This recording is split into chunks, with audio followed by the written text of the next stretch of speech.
بعضې خلک دي چې مرګ ته د بلا په سترګه ګوري، د تورتمونو او د عذاب په سترګه ګوري، خو یوازې داسې نه د مرګ یو اړخیز مه بولئ. پیغمبر صلی الله علیه وسلم فرمایي مرګ د مؤمن دپاره د الله تعالی د خوا نه یوه تحفه ده او د مسلمان دپاره د هغه د ګناهونو کفاره ګرځي. مسلمان چې د مړ کېدلو په وخت کې کوم تکلیفونه زغمي، الله تعالی په بدل کې ګناهونه وربخي.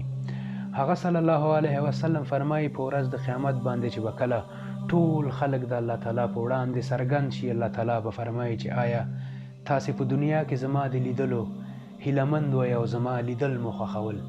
خلک به وایي یا الله هو موږ د په دنیا کې د لیدلو هیلهمند وو. الله تعالی به فرمایي چې نن زه هم ستاسو لیدل خوښوم. پیغمبر صلی الله علیه وسلم فرمایي زه د الله تعالی حبیب یم او هر هغه څوک چې ریښتینې توبه وکړي هغه هم د الله تعالی حبیب دی او په ورځ د قیامت به له ما سره سرلوړی ولاړ وي. السلام علیکم.